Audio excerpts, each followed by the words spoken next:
Hello trainees, how are you all. Welcome back to our channel Brainy Trainee. मैं हूं संदीप।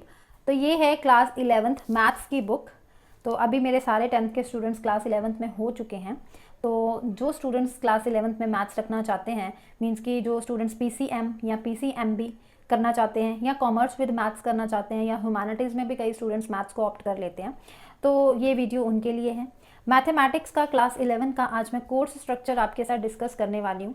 ये जो आप बुक देख रहे हैं ये 11th क्लास की एनसीईआरटी बुक है। अगर हम अंदर देखें तो यहाँ पे national council of educational research and training लिखा है, मीन्स की एनसीईआरटी की ये बुक है। अगर आपने अभी तक परचेज़ नहीं की तो अगर करना चाहते हैं तो कर लें। अगर नहीं अभी परचेज़ करना चाहते तो मैं अपनी नेक्स्ट वीडियो में मैं आपको बताऊंगी कि किस तरह से आपको एनसीईआरटी पूरी की पूरी बुक डाउनलोड करके अपने पास रखनी है। तो आप उसका पूरा पीडीएफ डाउनलोड करके भी रख सकते हैं। तो ये कंटेंट्स है जिसमें चैप्टर्स भी लिखे हैं और आगे उनके सब टॉपिक्स भी लिखे हैं जो आपको करने हैं। तो अगर सिलेबस में देखा जाए तो आपको फुल सिलेबस इस साल आने वाला है। इस साल अभी तक तो सीबीएसई की वेबसाइट में कोई भी रिडक्शन की बात नहीं की गई। जिस तरह लास्ट ईयर भी कोविड-19 के कारण ही 30% सिलेबस रिड्यूस हुआ था। तो होप तो है कि इस साल भी रिड्यूस करना चाहिए, लेकिन अभी तक तो उन्होंने यही बोला है कि कोई रिडक्शन नहीं होगी। तो स्टूडेंट्स को इस साल फुल सिलेबस ही करना है। ये पूरे इंडेक्स में आप देख सकते हैं टोटल 16 चैप्टर्स हैं क्लास 11th में। देखें लास्ट चैप्टर ये रहा प्रोबेबिलिटी। टोटल 16 चैप्टर्स आपको इस साल पढ़ने हैं क्लास 11th में। तो आगे कोर्स स्ट्रक्चर पर चलें तो ये मैंने अपनी डायरी पे नोट डाउन किया है। ये सीबीएसई की ऑफिशियल वेबसाइट से ही लिया हुआ है। तो यहाँ पर देखो 3 आवर्स का आपका एग्जाम होगा, मैक्सिमम 80 मार्क्स। ठीक है, क्लास 11 का लेटेस्ट सिलेबस है ये 2021 का 22 से। तो अगर अभी तक आपके पास बुक नहीं है तो आप अगर चाहें तो इस तरह से अपनी आप कॉपी पर नोट डाउन कर सकते हैं। अगर बुक है तो साथ साथ में आप बुक पर भी मार्क कर सकते हैं। तो सबसे पहले अगर यूनिट्स पे जाएं तो टोटल 6 यूनिट्स हैं। देखिए मैंने आपको इंडेक्स में बताया कि टोटल 16 चैप्टर्स आपको पढ़ने हैं। टोटल 6 यूनिट्स हैं इसमें। तो इट मीन ये सारे 16 चैप्टर्स को उन्होंने इन 6 यूनिट्स में डिवाइड किया हुआ है। तो आज मैं यही डिस्कस करने वाली हूँ कि एक यूनिट में कौन कौन से चैप्टर्स हैं। पूरा मैं इंडेक्स में आपको पूरा मार्क करवा दूंगी। ठीक है, तो वीडियो को अंत तक जरूर देखना।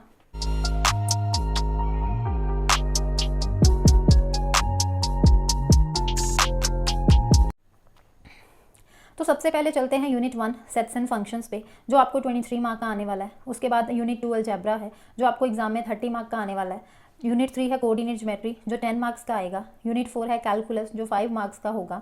यूनिट 5 है मैथमेटिकल रीजनिंग जो सिर्फ 2 मार्क्स का होगा। तो अगर आप चाहते हैं कि एग्जाम में कुछ छोड़ना है तो आप मैथमेटिकल रीजनिंग को स्किप कर सकते हैं क्योंकि सिर्फ 2 मार्क्स का है। तो आप पहले बाकी सारा सिलेबस कवर करना, उसके बाद टाइम बचेगा तो मैथमेटिकल रीजनिंग के बारे में सोचना, नहीं तो इसको छोड़ सकते हैं। उसके बाद आगे चले स्टैटिस्टिक्स एंड प्रोबेबिलिटी, तो ये आपको 10 मार्क का आने वाला है। तो ये सबको प्लस अगर करो 23, 30, 10, 5, 2 और 10 तो 80 मार्क्स का आपका एग्जाम होगा। और इंटरनल असेसमेंट होगी 20 मार्क्स की, तो टोटल हो गए 100 मार्क्स। नो चैप्टर, ये सब कुछ मैंने सीबीएसई की ऑफिशियल वेबसाइट से ही लिया है बच्चा। ठीक है, तो आप खुद भी अगर चाहें सीबीएसई की ऑफिशियल वेबसाइट से देख सकते हैं। No chapter unit wise weightage की उन्होंने कहा है कि चैप्टर वाइज कोई भी वेटेज नहीं दी गई, यूनिट वाइज प्रॉपर वेटेज है। तो आपको ये नहीं सोचना कि इस चैप्टर में से कितने मार्क्स का पेपर आएगा, उस चैप्टर में से कितने आएगा। यूनिट वाइज वेटेज गिवन है तो आपको उसी के अकॉर्डिंग तैयारी करनी है। लिखा भी है care to be taken to cover all the chapters, तो आपको ये चीज़ ध्यान में रखनी है। आगे अगर चलें तो आगे देखें सेट्स एंड फंक्शंस जो यूनिट 1 है जिसमें 3 चैप्टर्स हैं, टोटल 23 मार्क्स कवर करते हैं। It means chapter number 1 sets, chapter number 2 relation and function, chapter number 3 trigonometric function. ये 3 चैप्टर्स पूरे 23 मार्क्स कवर करते हैं। तो अगर अभी आपके पास बुक अवेलेबल है तो आप अपनी बुक पे मार्क कर सकते हो ये chapter number 1, chapter number 2 and chapter number 3। यहाँ पे आप लिख सकते हो कि यूनिट 1 पूरा लिख सकते हो। यूनिट 1 का अगर आप नाम भी देना चाहते हैं तो यहाँ पे नाम भी लिख लें, सेट्स एंड फंक्शंस। तो टोटल कितने मार्क्स का है यूनिट 1? टोटल है ये 23 मार्क्स। आप लिख सकते हैं टोटल कितने मार्क्स का है, टोटल है ये 23 मार्क्स का। ठीक है, यूनिट 1। उसके बाद आगे अगर चलें chapter number 4 principle of mathematical induction, तो यहाँ पे यूनिट 2 स्टार्ट होता है अलजेब्रा जो 30 मार्क्स का होगा। अब ये 30 मार्क्स में चैप्टर नंबर 4, चैप्टर 5, 6, 7, 8 और 9, टोटल 6 चैप्टर्स आ रहे हैं यूनिट 2 में। अब देखें यूनिट 1 में सिर्फ 3 चैप्टर्स अगर आप करो तो पूरे 23 मार्क्स आपके कवर होते हैं। लेकिन वहीं अगर आप अलजेब्रा यूनिट 2 करो तो 6 चैप्टर्स करने पड़ेंगे और वो 6 चैप्टर्स आपको सिर्फ 30 मार्क्स देंगे। तो वैसे ये 6 चैप्टर्स डिफिकल्ट नहीं है, जैसे ये चैप्टर नंबर 4 हो गया। उसके बाद आगे अगर हम चलें ये चैप्टर नंबर 5, देन चैप्टर 6, 7, 8 और उसके बाद 9, यहाँ तक ये पूरा आप लिख सकते हो। ठीक है, ये क्या है, यूनिट 2 है। तो यहाँ पे हम लिखते हैं यूनिट 2 कौन सा है, अलजेब्रा। तो तो ये कितने मार्क्स कवर करता है? 30 मार्क्स। ठीक है, तो इसी के साथ नीचे चैप्टर नंबर 4 भी आप मार्क कर लें, ये चैप्टर 4 भी साथ में ही मार्क कर लें। ठीक है, उसके आगे चलते हैं यूनिट 3 पे। तो यूनिट 3 है कोऑर्डिनेट ज्योमेट्री, जो 10 मार्क्स का आने वाला है। चैप्टर नंबर 10, 11 और 12, straight line, conic section, introduction to three dimensional geometry. तो 3 डायमेंशनल ज्योमेट्री आप क्लास 12th में भी जाके करने वाले हैं, तो ये चैप्टर नंबर 10 मार्क कर लें, ये यूनिट 3 में है।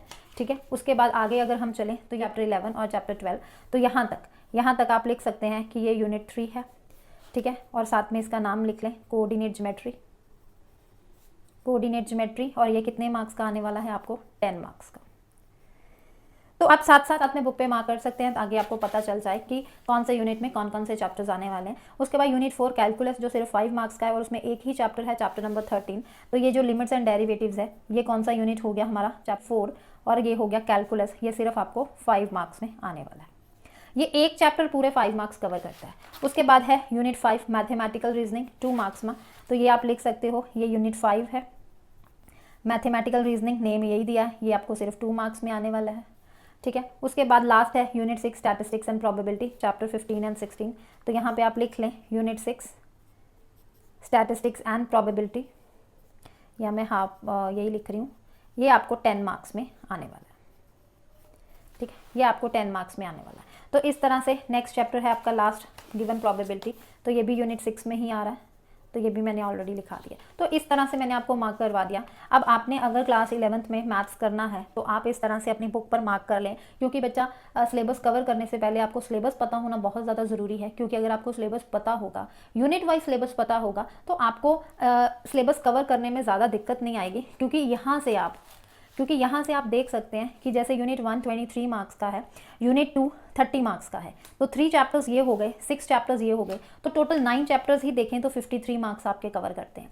तो आपको सबसे पहले यूनिट 1 से स्टार्टिंग करनी है, उसके बाद आप यूनिट 2 कवर करेंगे, तो टोटल 53 मार्क्स आपके बन जाएंगे। उसके बाद अगर मेरे अकॉर्डिंग चले तो आप यूनिट 4 को पहले करें, कैलकुलस, तो ये क्योंकि एक ही चैप्टर है और ये 5 मार्क कवर करता है, इसको बिल्कुल मत छोड़ना, क्योंकि ये आगे आपको +2 में भी काम आने वाला है। तो 53 मार्क्स ये हो गए, 5 मार्क्स ये प्लस कर दो, तो 58 मार्क्स ये बन गए। उसके बाद आप करेंगे यूनिट 6 लास्ट वाला, स्टैटिस्टिक्स एंड प्रोबेबिलिटी, क्योंकि ये 2 चैप्टर 10 मार्क कवर कर रहा है, और यहाँ पे यूनिट 3 चैप्टर्स 10 मार्क कवर कर रहा है। तो क्यों ना 3 चैप्टर्स को छोड़ के पहले चैप्टर नंबर 6 2 चैप्टर्स का किया जाए। तो यहाँ पे अगर आप ये चैप्टर्स भी साथ में 10 मार्क करते हो, तो आपके टोटल हो जाते हैं 58, यहाँ हुए थे 68 मार्क्स। उसके बाद लास्ट में आप इसको करो, फिर 78 मार्क्स, देन 2 मार्क्स ये मैथमेटिकल रीजनिंग, टोटल हो गए 80 मार्क्स। तो मैंने आपको पूरा डिटेल में बता दिया। आगे चलते हैं इंटरनल असेसमेंट के बारे में। इंटरनल असेसमेंट आपको 20 मार्क्स की मिलेगी। अब ये कैसे मिलेगी? पीरियोडिक टेस्ट होंगे आपके 10 मार्क्स के, मीन्स कि पूरे साल में 3 पीरियोडिक टेस्ट आपके लिए जाएंगे, जिसमें से बेस्ट जो 2 होंगे आपके वो लिए जाएंगे। तो बेस्ट 2 इट मीन्स 5 मार्क्स के वो लग गए, तो 10 मार्क्स आपको इस तरह से दिए जाएंगे। उसके बाद मैथमेटिक एक्टिविटीज़ होंगी आपकी पूरे साल में, 10 मार्क्स उसके लगेंगे। अब मैथमेटिक एक्टिविटीज़ में आपके स्कूल के टीचर्स कुछ भी करवा सकते हैं, या तो वो आपसे कोई मॉडल बनवा सकते हैं मैथ्स का, कोई प्रोजेक्ट वर्क आपको दे सकते हैं, कोई फाइल्स हो गई, या आपके जो नोट्स बनते हैं नोटबुक्स पर, सब कुछ इंक्लूड करके 10 मार्क्स उसके दिए जाएंगे। या हो सकता है कोई सिंपल एक प्रोजेक्ट दे दिया जाए, उसी के बिहाफ पे 10 मार्क्स दे दें। तो ये 20 मार्क्स आपके स्कूल के टीचर्स के डिपेंड होते हैं। लेकिन ये 20 में से जो 10 मार्क्स है ना, ये आपके टेस्ट पे डिपेंड है, कि अगर आप स्कूल में जो 3 टोटल टेस्ट होने हैं आपके पीरियोडिक टेस्ट, उसमें से अगर आप 2 बेस्ट दे देते हो, तो वो इंक्लूड हो जाएंगे इन 10 मार्क्स में। There is no overall choice in the question paper, overall choice question paper पे नहीं दी जाएगी। 33% इंटरनल चॉइस दी जाएगी सारे सेक्शंस में से, इन ऑल द सेक्शंस। उसके बाद ये नोट भी लिखा है, please refer the guidelines given under 12th mathematics syllabus, की जो मैथ्स के 12th का सिलेबस है और उसका जो क्वेश्चन पेपर का पैटर्न होगा, उसी को फॉलो करके क्लास 11 के एग्जाम्स लिए जाएंगे, ताकि आपको क्लास 12th में जाके ज़्यादा दिक्कत ना आए। तो आज की इस वीडियो में मैं बस यही बताना चाहती थी, ताकि आपका एक माइंड प्रिपेयर हो जाए कि ये चीज़ें पूरे साल में हम लोग पढ़ने वाले हैं। और नेक्स्ट वीडियो में मैं बताऊंगी कि आपको पूरा शेड्यूल दे दूंगी कि किस चैप्टर को आपको कितने दिनों में ख़त्म करना है और कितनी देर तक आप पूरा सिलेबस ख़त्म कर सकते हो। एक और वीडियो भी आपके लिए लेके आऊँगी, जिसमें मैं बता दूँगी कि पूरी आपको NCERT बुक का PDF कहाँ से डाउनलोड करना है। तो चैनल को अगर सब्सक्राइब नहीं किया तो जल्दी से कर लीजिए, और इस वीडियो को ज़्यादा से ज़्यादा अपने फ्रेंड्स में ज़रूर शेयर कीजिए। मिलते हैं नेक्स्ट वीडियो में, तब तक के लिए bye bye and take care.